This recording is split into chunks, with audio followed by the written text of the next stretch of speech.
예, 박종현 판사님 한판 브리핑 시간 김수민 평론가 함께하겠습니다. 어서 오십시오. 네, 반갑습니다. 예, 오늘도 박성태 실장님과 장성철 소장님 두 분도 함께합니다. 어서 오세요. 안녕하십니까. 안녕하세요. 자, 특검 수사 얘기부터 해보겠습니다. 수사 시작 이후 계속 혐의를 부인했었는데 김건희 씨 측이 샤넬백 2차례 받은 건 맞다. 안 썼다 근데 이렇게 얘기했네요. 네, 윤석열 전 대통령 배우자 김건희 씨 측의 변호인단은 입장문을 내고 국민 여러분께 심려를 끼치는 점에 대해서 먼저 김 여사님의 깊은 사과의 마음을 전한다라고 밝혔습니다. 변호인단은 김건희 여사는 공소 사실 중 전성배 씨로부터 2차례 가방 선물을 받은 사실을 인정하고 있다라고 밝혔는데요. 다만 그라프 목걸이 수수 사실은 부인했고 받은 선물들은 사용한 바 없이 전성배 씨에게 반환을 했다고 주장을 했습니다. 예. 한편 통일교와의 공모는 부인을 했습니다. 또 청탁 의혹에 대해서 김건희 씨에게 전달되지 않았다라고 이 청탁이 전달되지 않았다라고 했고요. 대통령의 구체적 직무 권한과 무관한 막연한 기대나 호의 수준의 언급이었다라고 주장했습니다. 예. 한편 윤석열 정부의 용산공원 개방에 대해 새로운 사실이 드러났는데 이 방문한 시민 가운데 소위 불순물자를 가려내기 위해서 심박수 측정을 기획했다면서요. 네, 더불어민주당 권향엽 의원이 확보한 경호처 내부 문건과 경향신문 취재를 종합하면 경호처는 2022년 6월 21일 AI 과학경호 경비 플랫폼 구축 사업 1단계 추진 계획 문건을 작성을 했습니다. 예. 이 문건에는 용산공원 내 경호 환경 조성 1단계 계획이 들어가 있었는데요. 심박수 측정기, 얼굴 인식 장비, 로봇 개, 경비 드론을 운용하는 방안이 포함되어 있었습니다. 예. 경호처는 이런 감시 장비를 운용하는 목적에 대해 이 문건에서 쓰기를 집회 시위와 함께 불순 분자를 언급을 했는데요. 한때 윤 전 대통령은 미국 백악관처럼 낮은 패스를 설치하겠다라고 하면서 시민들의 자유로운 출입을 약속을 했지만 이렇게 내부적으로는 감시 계획을 세우고 있었던 겁니다. 다만 긴장도 측정 장비는 실제로 운용되지는 않았다고 하는데요. 예. 경호처에서는 시험했지만 오작동이 많아 정식 운용하지는 않았다라고 밝혔습니다.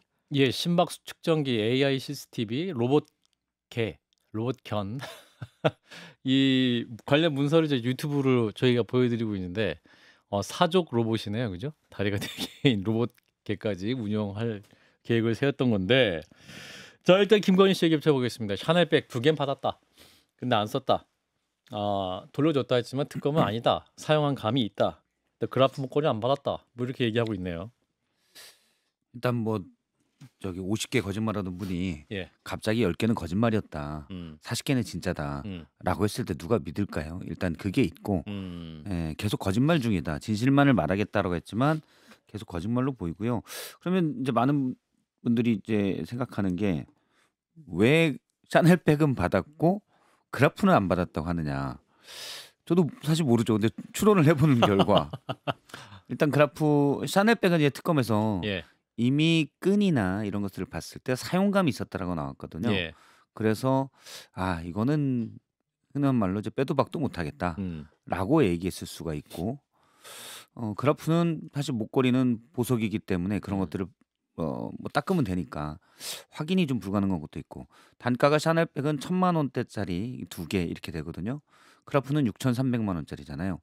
김건희 씨가 현재 보석 청구에 있습니다. 제가 사실은 진실만을 말하는 분입니다. 원래 구속 사유는 이제 증거인멸, 도주 우려인데 예. 증거인멸 이런 게 많잖아요. 예. 근데 전 이제 솔직하게 다 말하겠습니다. 아하. 도망갈 생각, 증거를 인멸할 염려 없습니다. 보석을 위한 포석이다. 저는 그런 부분도 있다고 봐요. 딱 이때에 음. 사실은 받았어요라고 털어놓은 걸. 음. 근데 그래프까지 얹혀지면 금액대도 크니까 포석이 혹시 그래서 높은 형량으로 갈 수도 있지 않나? 일단 그래서 보석을 위해서 보석은 빼고 얘기한 거 아닌가라는 생각이 듭니다. 장 소장. 박성태 시장이 김건희 씨 측근이에요? 왜 이렇게 김건희 씨의 심정과 마음을 그렇게 잘 읽어서 얘기를 잘하세요? 잘 읽기 싫어요. 혹시 따로 연락하고 그런 거 아니에요? 아닙니다. 아니에요? 네. 비싸가지고 그라프는 좀 부인한 것이 아닌가. 상대적으로 샤넬백이 좀 싸잖아요. 샤넬 기분 나쁜데요? 우리도 네. 비싼 거 많은데 싼 거 사간 거야? 뭐 이럴 수도 있을 텐데. 그러니까 참 이제 김건희 씨의 말을 믿지를 못하겠다라는 예. 것이 여기서 나오는 거잖아요. 계속 부인했었잖아요. 음. 근데 몇 달 지나서 또 반납을 한 것이 그냥 사용하려다가 작년쯤에 문제가 되니까 반납을 한 거지. 이게 뭐 내가 정말 받으면 안 돼. 이런 생각으로 반납한 것 같지는 않고 예. 결국에는 해명을 보면은 파우치 받았을 때랑 거의 비슷한 해명이에요. 나 진짜 안 받으려고 했는데 박절하지 못해서. 그렇죠. 건진 씨가 그냥 계속 받으라고 그래가지고 내가 그냥 어쩔 수 없이 받았어요. 네. 막 그렇게 좀 동정심을 불러 일으키려고 한 것이 아니냐 그런 생각이 듭니다. 예, 김수희 평론가님 네. 동정심이 드십니까? 네.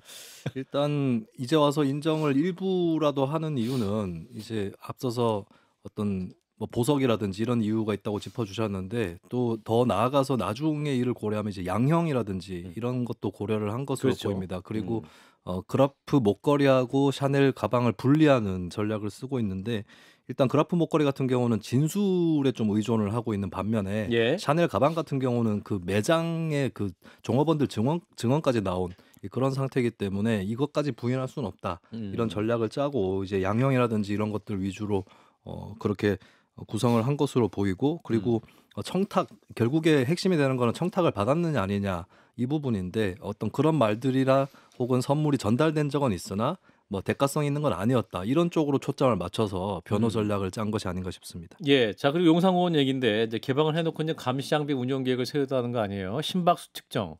우리 또 박 시장님은 항상 심장이 뛰는 상태 아닙니까? 저는 심박수가 좀 불안정할 때도 있고. 불순문자네. 불순문자네 그냥. 불순문자예요. 예. 저도 뭐 제가 불순하지 않다고 생각해 본 적이 별로 없습니다. 불순문자인데 저는 웃긴 게 사실 저거예요. 감시장비 아까 이제 잠깐 화면에도 나왔지만 네, 다시 보여주세요. 예, 여기 뭐라고 나와 있냐면 예, 이게 10초간 예. 정적 상태로 서 있어야 된다고 나와요. 그 앞장에 보면 예, 여기 맨 위에 보면 맨 위에 보면 10초 정도 정적 심박수 상태로 측정하려면? 서 있어야 함. 그러면 그 공원 들어가기 전에 10초간 딱 이렇게 그렇죠. 서 있어야지. 예. 아니 우리 어디 가도 10초간 저렇게 안 서 있거든요. 오. 정말 10초간 재야 된다는 거잖아요. 그러니까. 우리가 이제 공항 같은 데 들어올 때 옛날에 코로나 때 열 잰다고 할 때도 그러네. 그냥 지나갑니다. 그러네요. 저게 무슨 공원입니까? 그러면 10초 동안 딱 서가지고 잠시만요, 팔 움직이지 마세요. 그러고 그렇죠. 우리가 MRI 찍는 것도 아니고 저건 기본적으로 공원에 들어갈 수 있는 장비가 될 수가 없죠. 근데 불순분자에 특이한 심박수가 있습니까? 차라리 건진을 옆에 세워놓고 누가 불순분자인지 맞춰라. 이게 더 정확할 수 있어요. 관상이 불순해. 관상이 불순해. 인상이. 관심법. 그렇죠. 중에. 이거는 정말 좀 너무 약간 공원이라는 개념에 대해서 제가 볼 때 이제 김영현 전 경호처장 작품일 수도 있다고 보는데. 아니 아까 로봇개가 막 뛰어다니면 그렇죠. 진짜 강아지들이 이제 그 용산공원 뛰어다닐 텐데 그또 진짜 물어 강아지가 싸 물어. 김영현 전 처장은 로봇개와 강아지들이 즐겁게 사이좋게 뛰노는 모습을 상상할 수도 있을 것 같은데 예. 로봇개 사진 보면 사실 흉측해요. 무섭죠. 예. 예, 저거 보세요 지금. 야. 제가 주목하는 건 로봇개. 예, 로봇개 주목하셨어요. 왜냐면은 저거 모 유튜브가 자기가 로비해가지고 저 로봇개 납품했다고 그러지 않았어요? 시계 줬죠, 시계. 네. 다른 장비들도 누군가의 로비에 의해 가지고 이거를 좀 도입을 하려고 한 것이 아닌가. 어떻게든 좀 넣으려고 했는데 결국에는 오작동이 많아가지고 이건 도저히 아무리 예를 들면 참을 수 없는 정도다. 예를 들면요, 뭐 김건희 씨가 얘기를 하더라도 네, 이건 네. 도저히 사용할 수 없는 거였다. 그래서 그냥 도입이 무산됐다. 그렇게 판단해 볼 수도 있지 않을까. 그런 생각이 들고 예. 아니면은 제정신이 있는 그러니까 경호처에서 이거를 처음에 제안을 하고 네. 뭐 도입하려고 했다는 거잖아요. 정상적인 경호관들이 과연 이러한 아이디어를 냈을까 그런 의심이 듭니다. 예. 사실 뭐 경호처 분들에게 예전에 들었던 얘기인데 예. 그 얘기를 하더라고요. 김영현 처장이 처음에 왔잖아요. 경호처장이었죠 처음에는. 경호처는 사실은 경호처에 있는 분들은 정권은 계속 바뀌지만 경호처 직원들은 그대로죠. 네. 정파성을 갖지 않고 공무원이니까. 그렇죠. 대통령을 그 누가 됐든 진짜 몸을 바쳐 경호한다. 이걸로 돼 있는 분들인데 예. 저기 김영현 경호처장이 온 뒤에 정신 교육을 많이 했답니다. 구구하는 분들 예전에 뭐 구구 유튜브 하시는 분들 이런 분들 맞아요. 있잖아요. 예.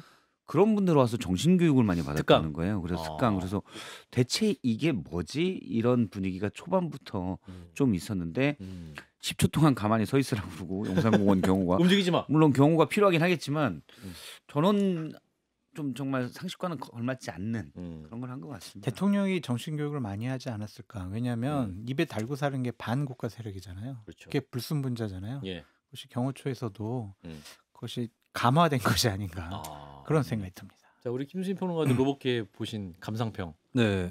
좀 세 가지를 짚자면 첫 번째는 세 가지나? 심박수를 측정해서 불순분자를 가리겠다는데 심박수. 그러면 용산공원에 들어와 가지고 심장이 뛰기 시작하는 거나 너무 행복해서 막 나 네. 드디어 용산 왔어. 그러니까 어떤 사람이 용산공원에 들어가면서 거사를 치르려고 준비를 했다면 프로포즈. 이미 심장은 그런 프로포즈 알겠습니다. 말고 예, 나쁜 알겠습니다. 행동이라고 나쁜 치더라도 행동. 근데 이미 그 사람의 심장은 공원에 들어가기 전에 뛰고 있을 텐데 그렇죠. 별 변화가 없을 거라는 것이죠. 그 점이 좀 의문이 들었고요. 과학적이었어요. 근데 이것도 지엽적인 것이 사실 또 관심 인물을 사전 등록해 놓는다라고 하는 게 있었거든요. 이거는 그렇군요. 블랙리스트라고 봐야 될 것 같고. 예. 나네. 네. 보수 참칭 패널 이런 분들 용산공원도 못 가는 네. 장성철. 예. 아이고.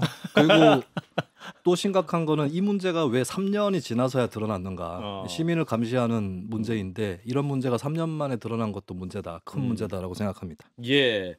자, 일단 용산공원 얘기까지 짚어봤고요. 자, 북한의 김영남 전 최고인민회의 상임위원장이 사망을 했는데 이후에 여권에서 이제 특사 파견하자 이런 얘기가 나오고 있군요. 네, 더불어민주당 전현희 의원은 당 최고위원회에서 코스피 5천 시대를 여는 마지막 열쇠는 한반도 평화 회복이라고 주장을 했습니다. 예. 그러면서 앞으로 6개월이 골든타임이라고 강조하며 능동적이고 선제적인 조치로서 대북 특사 파견을 정부에 촉구를 했고요. 김병주 최고위원도 김영남 전 상임위원장 조문은 남북 간 신뢰 회복의 물꼬가 될 것이라면서 한반도 평화를 여는 길에 가능한 모든 합법적 방안을 다 동원해야 될 것이라고 가세를 했습니다. 예. 앞서서 어제 4일 박지원 의원은 김영남 전 위원장에게 조의를 표하고 여건이 허락한다면 제가 조문사절로 평양을 방문하겠다라고 대북 특사를 자처하기도 했는데요. 예. 오늘 MBC 라디오 김종배 시선집중에 출연한 박 의원은 이종석 국정원장도 정부보다는 인연이 있는 박지원 의원이 가는 것이 최적임자라고 했다라고 전했습니다. 예. 자, 김영남 전 위원장의 장례 특사를 파견하자라는 얘기인데 어떻게 보십니까? 박 시장님부터. 되면 좋죠. 되면 좋은데 제가 들어오기 전에도 좀 확인을 해봤는데 북측에서 온 연락은 없다. 네, 그래서 온다면 받겠다. 이 정도 연락도 전혀 없다. 그렇죠. 그러니까 사실 가려면 북측하고 예의가 돼야 되잖아요. 그렇죠. 일단 입국부터 얘기가 돼야 되는데 오면은 만약에 북측에서 조문을 받겠다라는 게 오면 예. 남북 대화나 정부가 바뀐 뒤에 어쨌든 이재명 정부가 남북 대화에 적극적이고 페이스메이커를 한다고 하니 예. 잘 해보자라는 신호가 될 수 있죠. 예. 그런 신호가 될 수 있는데 저는 개인적으로는 북한이 적극적으로 나서기진 않을 거다. 이미 트럼프의 구애도 안 만났잖아요. 예. 그러면 갑자기 또 조문을 받겠다고 하기는 좀 어떨지 모르겠어요. 물론 뭐 갑자기 받는다고 이거는 완전히 그 경조사니까 받는다고 할 수도 있겠지만 현재로서는 좀 어렵지 않나? 어렵지 않겠나? 라는 생각입니다. 예, 상수장님. 됐으면 좋겠어요. 정말 오. 조문회교라는 것이 있잖아요. 그렇죠. 사이가 안 좋더라도 이런 뭐 상을 당했을 때 여러 가지 가서 애도하고 관계 개선에 대한 여러 가지 메시지를 정할 수가 있잖아요. 예. 그래서 박지원 의원님이 아주 상당히 적절한 얘기도 하셨다. 좀 북한에서 적극적인 반응을 보였으면 좋겠네요. 그래요. 자, 그래서 내년 또 북미 정상회담 얘기까지 나오고 있습니다만 실현가능성 어떻게 보십니까? 또 박지원 전 국정원장이 내년 한 3월 이후 또 가능성이 있다 이렇게 날짜도 얘기하잖아요. 국정원에서도 그렇게 얘기를 했는데, 네. 그러니까 내년에 어쨌든 그 에이펙이 또 열리고 중국에서 네. 트럼프도 또 갈 건데 예. 어쨌든 그런 시기와 뭐 앞뒤로든 해서 열릴 수 있다라는 전망도 좀 있더라고요. 예. 근데 트럼프는 급하죠. 예. 상반기에 노벨 평화상을 위한 포인트를 쌓아야 된다. 그렇죠. 상반기에 쌓아야 되기 때문에 예. 트럼프는 급한데 그러면 물밑에서 사실 트럼프가 그냥 한번 이제 북한이 이번에 확실히 보여준 건 예. 사진 찍는 회동은 안 하겠다. 뒤통수. 예전에 이제 사실은 싱가포르 정상회담이 노딜로 끝난 뒤에 예. 편지를 김정은 위원장이 트럼프에게 보내서 난 다 줬는데 이게 뭐냐. 그렇게 이제 했다고 그러더라고요. 예. 뭐 트럼프 당신은 와서 사진만 찍어가고 나한테 좋은 건 실질적으로 변화된 건 아무것도 없지 않느냐. 그래서 상당히 낙담했다고 하던데 이제 그럼 물밑에서 미국이 북한에 무엇을 줄 수 있느냐. 이제 북미 수교랄지 아니면 대북 제재 완화에 대해서도 눈에 보이는 조치들을 하지 않는 한 근데 하려는 생각도 할 것 같아요. 조문 외교가 성공한 사례가 이제 97년도에 등소평이 사망을 했을 때 당시에 김영삼 대통령이 이용국 국무총리를 보냈었거든요. 92년도 한중 수교 이후에 그냥 형식적인 대면 하던 그런 관계였는데 이렇게 조문함으로써 양국 관계가 급속적으로 발달했고 가까워졌다. 중국 반응이 그때 대단히 유의미해요. 대한민국이 예의를 지켜줬다. 그렇게 감사의 뜻을 전했거든요. 그러니까 지금 남북 관계 꽉 막혀 있는데 이 조문 외교를 통해서 관계 회복을 했으면 좋겠다. 특히 박지원 의원님 같은 경우에는 선친을 만났잖아요. 김정은의 그렇죠. 선친을. 그렇기 때문에 특별하게 대우를 하고 받을 수도 있는 상황 아니냐 그런 생각이 드네요. 예, 김수인 평론가도. 네, 일단 김영남 전 위원장 같은 경우는 좀 한국 정부에서 조문을 하기가 무난한 것이 예, 일단 형식상으로는 국가 수반이지만 이 자리 자체가 좀 의전적 성격, 상징적 성격이 강하고 또 북한 내부의 어떤 실권층하고는 거리가 있는 자리거든요. 그리고 외교적인 자리이기 때문에 또 한국 사람들 입장에서도 여러 번의 정상회담, 남북 정상회담 때 계속 있었던 인물이기도 하고 예, 특별한 어떤 강성 이미지나 이런 것들이 없기 때문에 조문하기는 일단 무난해 보인다. 가능성의 문제가 있긴 하겠지만은 좀 틈새 전략으로서 처음에 단초를 만드는 전략으로서는 좀 얘기해 볼 만한 그런 전략인 것 같습니다. 예, 이분이 그 평창 올림픽 때도 방문을 했었잖아요. 네, 그렇기 그렇습니다. 때문에 또 여러 가지 의미로 조문할 필요가 있다는 점 많이도 공감하시는 것 같은데 어떻게 진행될지 지켜보시죠. 자, 코스피 얘기해 보겠습니다. 4천 넘어서니 5천 가냐? 또 굉장히 주목을 받았었는데 3,900선이 좀 붕괴되기도 했었죠? 네, 예. 오늘 코스피는 장 초반에 4,000선을 내주고 낙폭이 더 커지면서 3,900선이 무너지기도 했습니다. 예. 거래소 측에서는 5분간 프로그램 매도 호가의 효력이 정지되는 사이드카까지 발동을 했고요. 이것은 외국인들의 순매도세가 4년 3개월 만에 최대를 기록하면서 일어난 일이라고 볼 수 있겠습니다. SK하이닉스, 삼성전자, 두산에너빌리티 등의 시가총액 상위 종목들이 대거 하락했고요.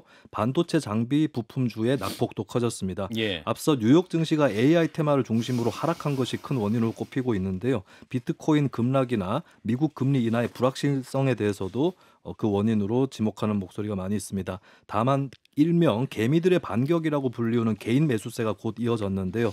정오를 넘어서면서 회복세에 들어섰고 오늘 장은 코스피 4.42로 4천선을 겨우 지켜낸 상황에서 마감이 됐습니다. 예. 전장보다는 2.85% 떨어졌고 코스닥의 경우는 2.66% 떨어진 901.89로 마감이 됐습니다. 예, 일단은 코스피가 4,000을 유지하면서 이제 마무리가 됐군요. 자, 경제통인 박 실장님. 어찌 경제통이라고 주식은 이 경제방송 출신. 그렇죠. 예. 경제방송 출신인데 주식은 뭐 많이 올랐기 때문에 예. 조정도 있는 것 같고. 예. 근데 적정 주가가 얼마냐 코스피로. 코스피로. 근데 삼성전자나 하이닉스가 뭐 엔비디아와의 관계 여러 가지에서 다 실적들이 올라갈 수가 있잖아요. 지수에 차지하는 그렇죠. 비중이 크니까. 예.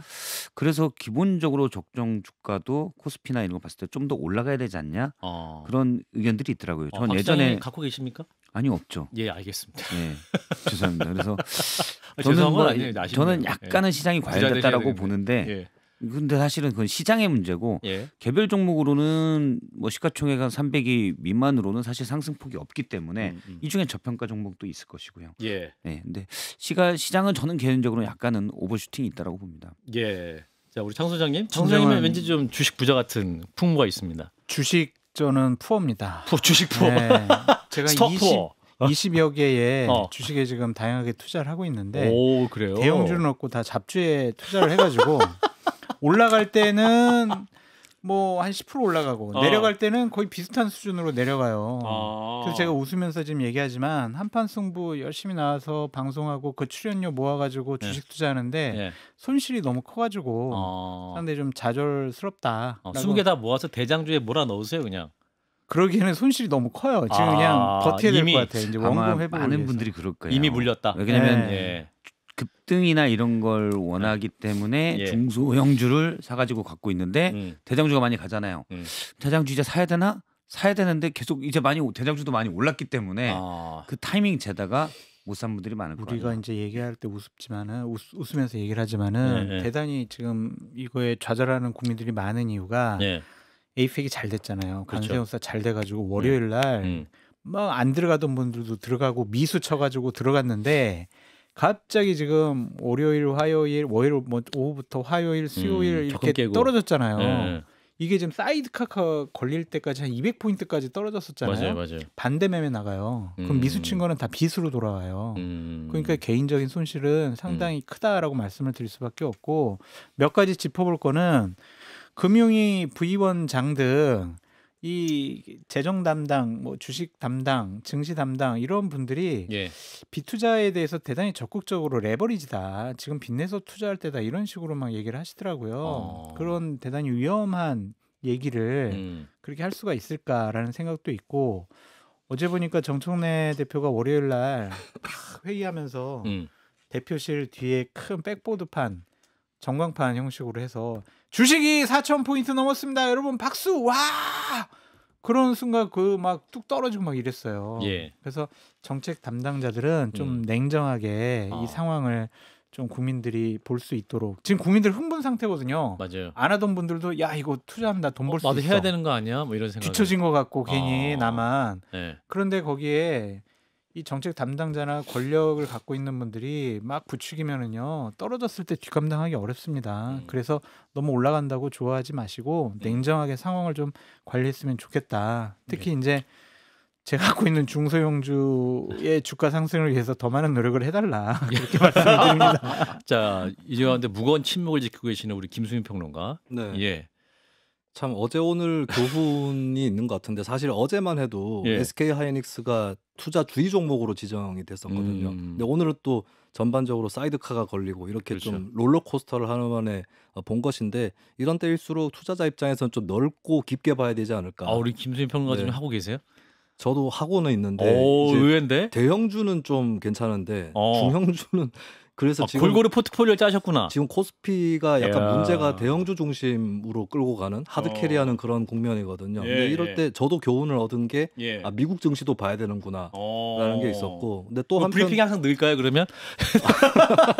자, 미국 증시 상황은요? 제가 이제 신경 안 쓰려고 좀 예, 중기 보유 쪽으로 알겠습니다. 네, 짜고 가치 신경을 투자. 예, 안 가치 쓰려고 투자. 하고 어쨌든 업황이나 기업의 펀더멘털을 잘 살펴보시고 돌아가셔야 된다.